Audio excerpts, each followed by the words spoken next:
This is Deborah Johnson for Women at Halftime, and I'm passionate about helping women use their untapped skills, resources, and talents to create their ideal work and lifestyle, making a difference in their second half.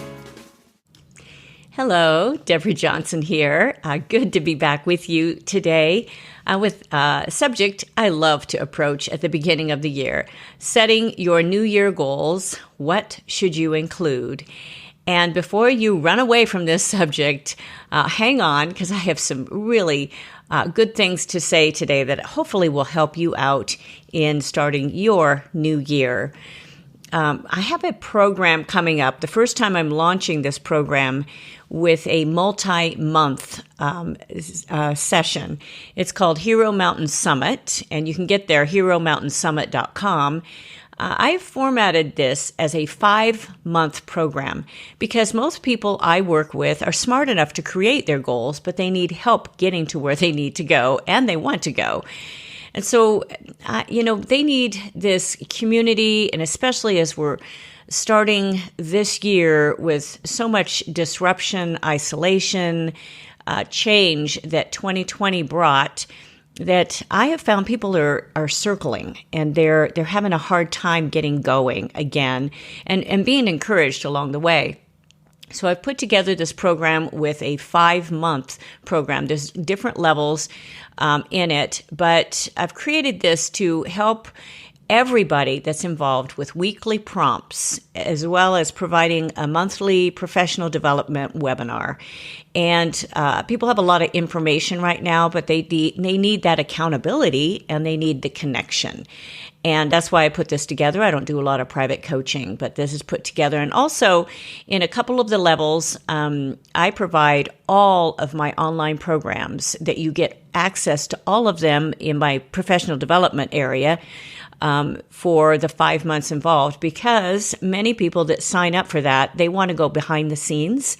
And to do so, it's helpful to be able to look at it from a customer view and behind the scenes. So that's why I'm providing all of those.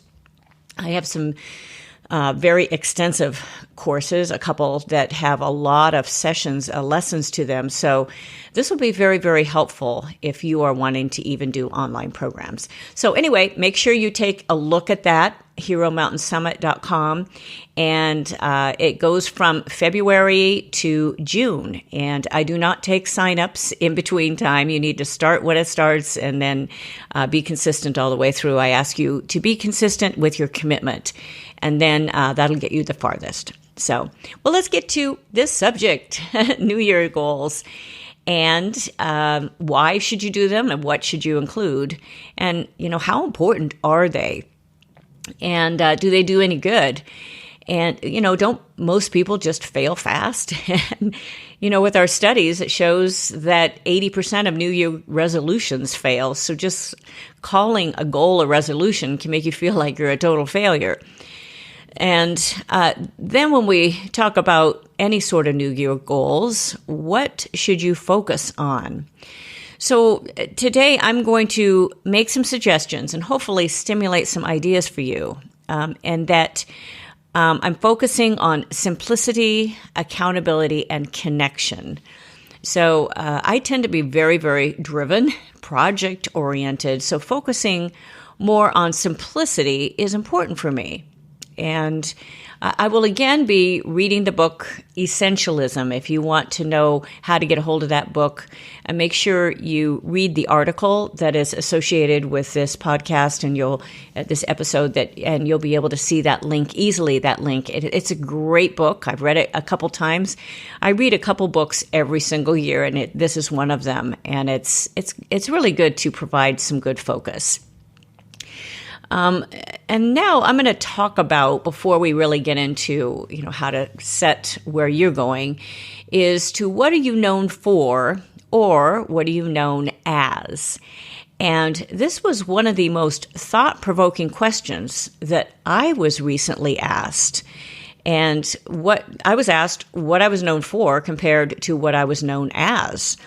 And I wondered what the difference was. And I came up with a couple answers. But what I discovered was that what I was known for was my work as a professional musician, a composer, educator, and speaker, and also someone that uses quite a bit of tech. I don't run away from that. I've worked with tech for years because of working, building into my own studio and doing my own video editing and even producing these podcasts. I do a lot of that sound production myself.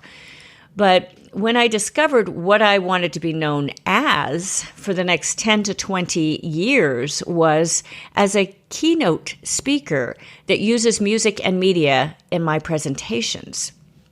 And what I found and what was described to me from an outside source, because I've been working with some coaching in my life in 2020 as well, pretty intensive course, that my messaging wasn't clear in my multiple websites and social media platforms. And because I've produced so many things, I've produced not only a number of albums, but a number of shows, 4 musicals, actually 3 musicals, working on a fourth program to be able to license. I just have a lot of material for books and online courses. Oh my goodness, a lot of material, and a lot of songs available, sheet music. So my messaging was kind of confusing and really what I wanted to be known as in the next 10 to 20 years, because I see myself working about another, if my health holds up, God willing, that I would love to keep working. And because I love what I do, I can kind of reformat a little bit and how much travel I want to do. But I feel very strongly that I can keep working and producing content. So this was kind of an aha moment for me. And the focus on being a professional keynote speaker in no way discounts all of my other work and my products. In fact, the products that I have done, courses that I've created, are there to create residuals, and actually they are. And they are to expand my messaging and my impact as a speaker. And then I can continue licensing and providing those to different varied audiences. And also, I still perform music. I am not putting that skill aside. It's very much a part of me. But it's not really my main emphasis and focus in my messaging. I'm still under contract with Disney, and I probably will be for a while.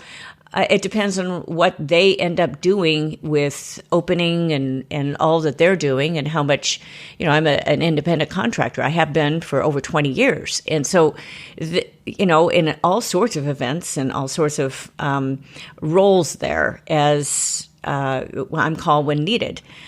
So that's not something I'm just throwing away with being a keynote speaker at all. Those are fun gigs, and it's a great thing that I do, but it's not the main emphasis of what I'm doing as well. So what I had to do is evaluate my platform, and this is what I am encouraging you to do right now, is to take some time to evaluate your messaging and what you are known for and what you want to be known as. Now this, because we've just been through a year of 2020, with a lot of different changes, and in fact, I talk about the roundabout. Actually, I'm going to be talking about that quite a bit in 2021 with a program as a part of the Hero Mountain Summit is becoming a roundabout hero.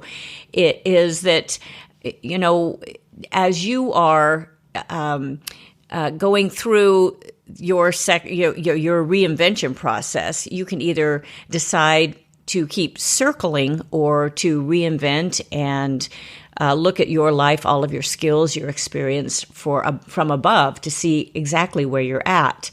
And I found a lot of people are pretty much circling. They're having a hard time figuring out really where to go. And so this is a good time to do this. And if you're really struggling to know where you're wanting to go, I would encourage you, not only to look from a different perspective, maybe even ask those around you, but to be able to really honestly evaluating your skills, all of the skills that your skill set, including both, your soft skills as well as your other hard skills, the other ones that you can actually do projects and all of those skills, but also your experience. People discount some of the experience they've had, and I have done the same thing.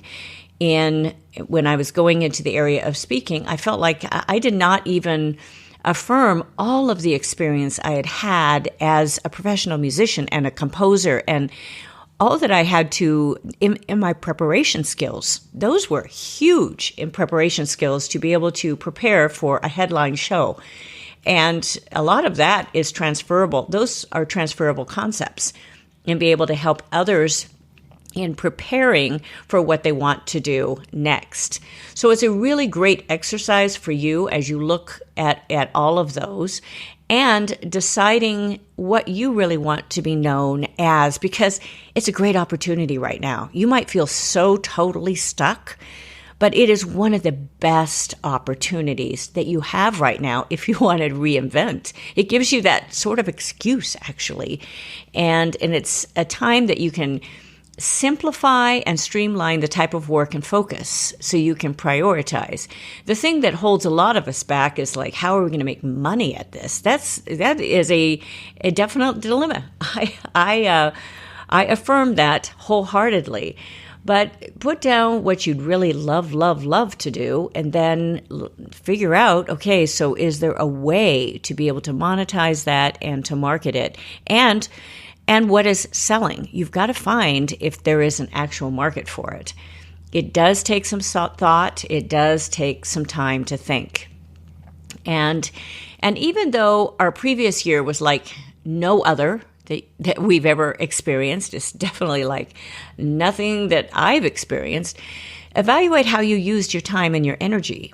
And this is important. If you felt like you were just circling, then, just own that. But if you have also expanded to other areas that have been starting to work, if there is a glimmer of something that started to work, then explore that a little bit more. And that's really why I came up with a 5-month program, is because I found the connection with a particular group of people was so very valuable. They did not want to miss a single week of just the connection, of being able to have some input into their life. And it wasn't big aha teaching moments. It was some of the accountability on what went on for you this week. And I found that was so very valuable in keeping people going through this year. And it's one of the little nuggets that I built upon, and even the new program that I'm offering in 2021.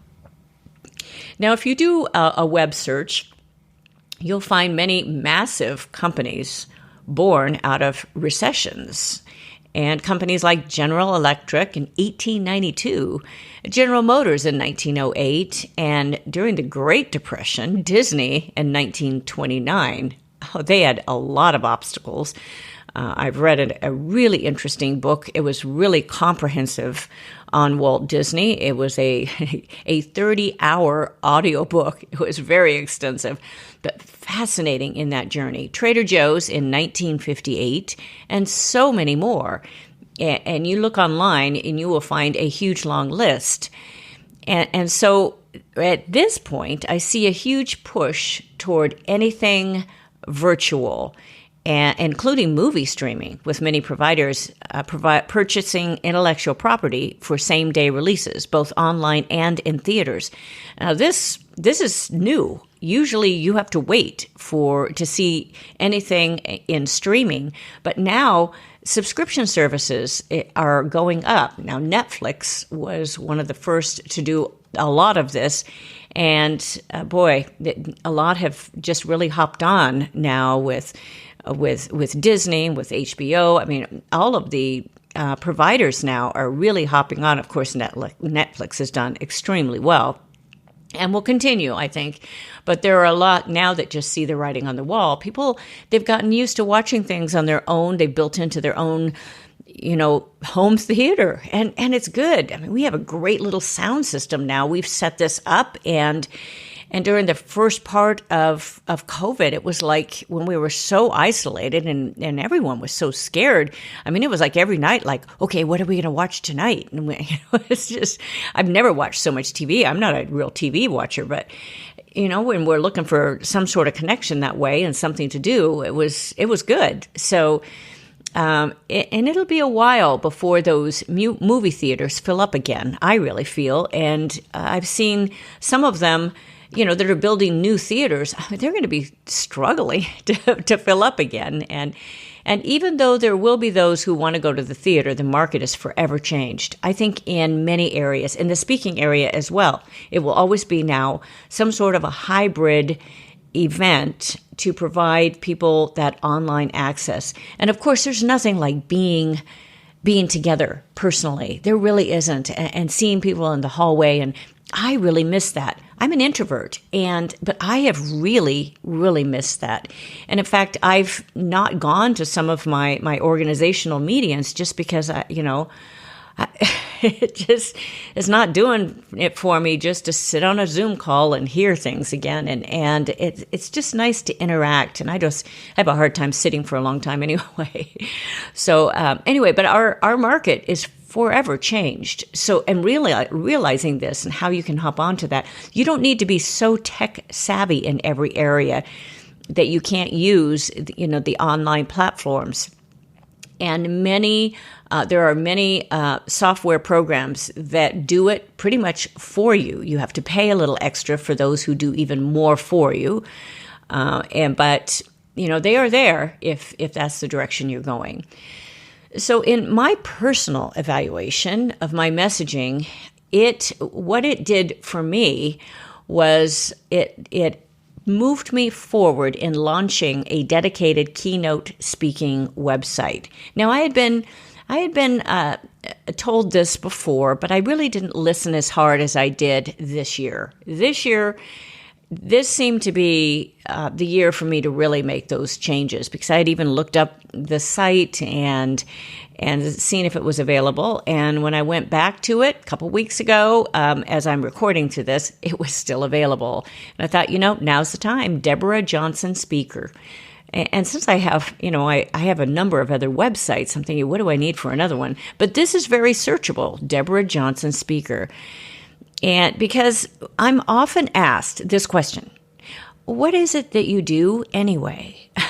Really, I'm asked that question more often than I like to admit, because I do so many different things and it's overwhelming for people. They don't really get it.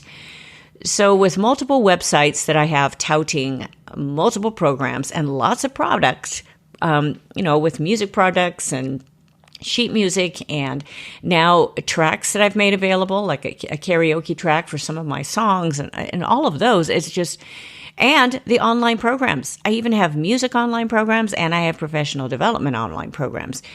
That there was confusion. What do you help people do? Do you just train them on tech? Well, no, but I help you achieve your goals, and I can help you with tech.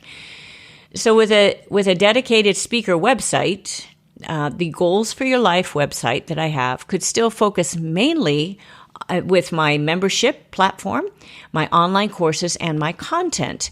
And my DJ Works Music will still focus mostly on music shows and original musicals. I do very few shows at this point, music shows, but I also have now one that I will be licensing and it'll be sometime in 2021 called God's Music. And it's a great one because it's based on a live show that my son and I have done together with choir. And I've got all the charts, I've got the music arrangements, everything else ready to go. And I just haven't been able to put everything together. I've had a lot of other stuff on my plate. So to be able to do that, but I'm also licensing musicals now because the independent licensing and availability has really become kind of more standardized. You don't have to go with a big publisher. There's other web domains I own, which are For My Musicals, etc. Another headline music group that I've performed with for years, Double Grande Pianos. It's a great website and great show. We have done some arenas. We've done really major stages across the country. So much fun. But we're not booking that too much anymore. But I maintain the website. Now, the hardest part for me in launching a dedicated speaker website was to keep it simple. And I'm going to speak to the artists right now because I find most people have that artist element to their personality. You may not think you do, but if you have that sort of artist tendency, you can understand the temptation of throwing in everything you've ever done. I mean, you want to, like, your bio is just huge. It's like, all the places that you have spoken, all the places that you've presented, all the awards you've won. I mean, I have a very large list of those in my life, but it's overwhelming like that, and that's not going to really get me hired. They just want to know that I can really do the job well.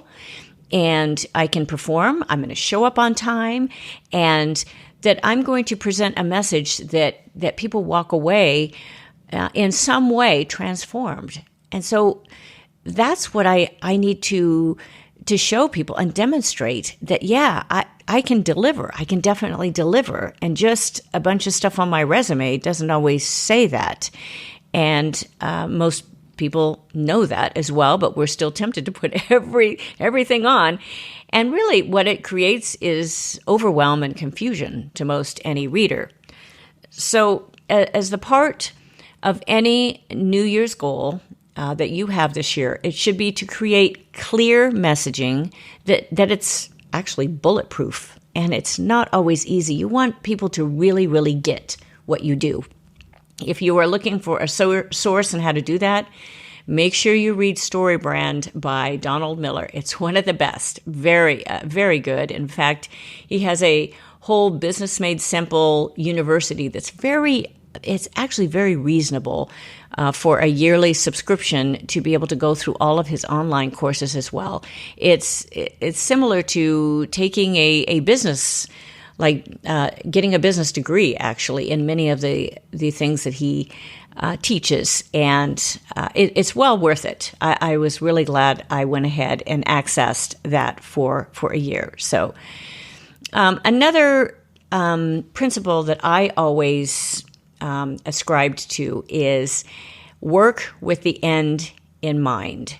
And it's one of the all-time great principles of planning. And it's how multiple Grammy Award-winning artists, like even Beyonce, get ready for concerts. And when she had to get ready for the California Coachella Outdoor Music Festival, she went under just an intensive 22-day program. Actually, she spent 44 days with grueling 11-hour rehearsal days to get it back in shape. She had just had twins. But she had a goal, a specific deadline to get ready for. And it's how actors get ready for stage productions, and it's how businesses get ready for product launches. When producing my original musicals, we had a definite goal, and I only had 6 weeks to rehearse those actors per union rules. So we had a definite goal. And so that's where you have the end in mind. You got to work backwards. And if you got to fix stuff in between, you just do it. So, you set your target date for a goal or a project, and then you work backwards. As I said, when I had 6 weeks to rehearse that cast, it was a tight deadline. And there were some nights that I was up all night long rewriting a scene for the next day when something wasn't working on stage. And that's that sort of commitment. And when I had that hard deadline, it worked to keep me moving forward, even when I was so exhausted, and I was really wondering why in the world I even wrote musicals. But it kept me moving forward, and that was a good thing, actually, because I had a lot on the line. And I tend to work actually pretty well with self-imposed deadlines, but most any type of deadline will do the trick. And most of you who are listening do understand that. My audience is an intelligent audience. You know this. But this is, part of this, I put out my episodes to inspire you as well. And especially this time of year, it's a great time to do that. Something else that I focused a little bit different this year, and I had just, during the month of December, I went ahead and presented a webinar on planning your 2021. I had done one the previous year, and it went over very well, and I decided, okay, I'll do another one. But when I went back over my notes, it needed to be entirely different for this next year because it had been such a different year, a strange year, actually, with all that we've gone through, especially with all of the uncertainty. So as a part of this year's planning webinar, I inserted the task of focusing on one word for the year or a short phrase. And I had participants write out that word at the top of each monthly calendar page. I did provide a calendar that was printable for that particular webinar. And I find something in print really helps me as a visual person, as one who is affirmed by having things in that I can see and that I can write out. It's I know everybody has a different learning style, but that's really helped me. Especially, I print out this particular calendar for my business, and I keep my business things on it. I don't keep a lot of personal things on it, except for if I'm going to actually just be out of town, and I can block out days. But what we did right before planning that particular word was evaluate our personal and professional core values. And we focused on 3 main core values for personal and professional. And this was very helpful. What core value do you have that's a non-negotiable and that you have personally and you have professionally? Now, one of mine in my personal, and I have others, one is industrious and the other is, read, write, and produce content, and then I repeat that. But also it is others focused. And that's really important as an artist because we tend to be kind of inward focused in creating material, but others focused.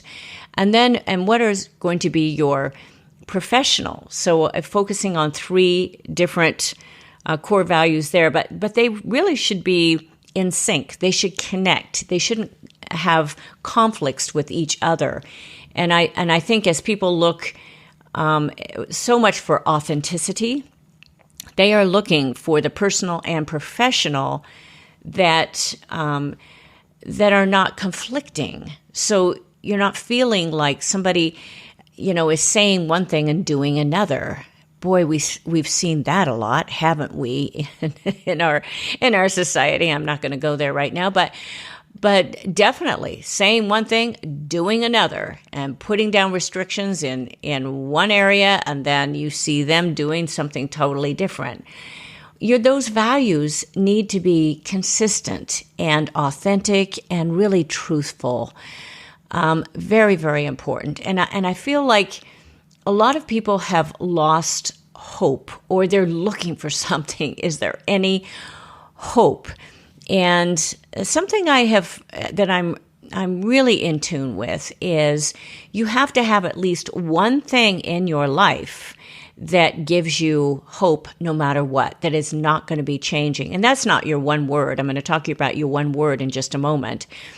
But at least as we talk about hope, you need to have something that's so rock solid in your life that it will never, ever change. And for me, that is my spiritual walk. I have a strong faith, strong belief in God, and that keeps me grounded more than any other. I am a person that I believe strongly in the Bible. And so that is my belief. I understand there are people that believe different ways, and that is fine. You have the freedom in this country to have that. At least now you do, and hopefully we hang on to that. But you have to have at least one thing solid to keep that hope alive in your life. And that will never, ever, ever change because circumstances will. And then as you have that and you have those core values, personal and professional, come up with one word that you can put at the top of every single month for this year. Now, what I came up with, and even though this word was not I did not use this word in my core values, but it summed up everything that I was doing, and that is proactive. And it applies to everything I'm doing. It applies to creating projects. It applies to pursuing leads. It applies to helping clients. It applies to producing my new Keynote as I'm producing it not only live, but virtually, which has its own set of challenges right now to be able to add what I like to add into it with, adding music and media in a virtual situation is tricky to make sure all of your sound comes through okay and you have the right lighting, all of that. That is when you're working a lot by yourself and you don't have just this big team around you, it is challenging, but it develops freedom as well. Proactive and doing that, that word, it doesn't mean I have to do a lot at one time. It's just little steps being proactive to be able to move forward. So I hope that really, really helps you.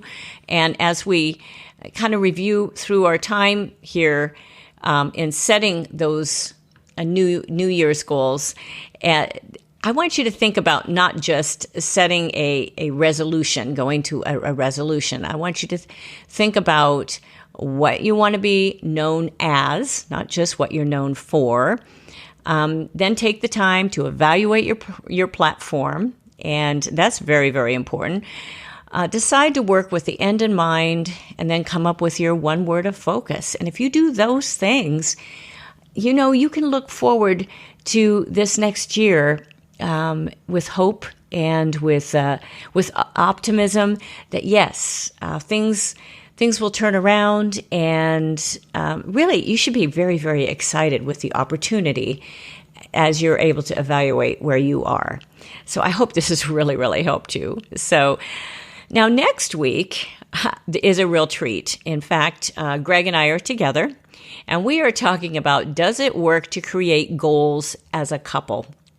Now, if you are not a couple right now, don't tune me out. We have some principles that apply for almost anyone. But it was a really interesting topic for us to approach together because we've been together a very long time. And we have spent time at the beginning of most any years talking about our goals, not necessarily everything that we're going to do together, but it impacts everything that we do together in our separate goals. It impacts our relationship even. So make sure you tune in next week with that. And hey, if you've liked this, make sure you tell your friends. I would really appreciate that. And as you subscribe, and then boy, I'd love a review too. That really encourages me. So I appreciate you doing that. You can always find me on womenathalftime.com, goalsforyourlife.com, DJ Works Music, all of those. And now, of course, Deborah Johnson Speaker. You can get me there. But make sure that you also tune in to HeroMountainSummit.com and at least look at this program that I put together for this next year. And if it's something, I'm only going to take a limited number of people on this, but it will help you move forward. It is a commitment. It's a commitment of time, big time, but also of your resources. But I guarantee it will be well worth it because you will be in a different place 5 months from when you start. Because, I'm not going to let you quit. I'm just not. And I think it's really important to have that sort of accountability and also the encouragement as you go along. So thanks again for joining me, Deborah Johnson, and I'll look forward to seeing you next time. And bye for now. Thank you for joining us on Women at Halftime. Visit goalsforyourlife.com or womenathalftime.com for many more resources, downloads, and programs, or to get in touch with me. I'd love it if you leave me a review and tell your friends. So until next time, this is Deborah Johnson, signing off.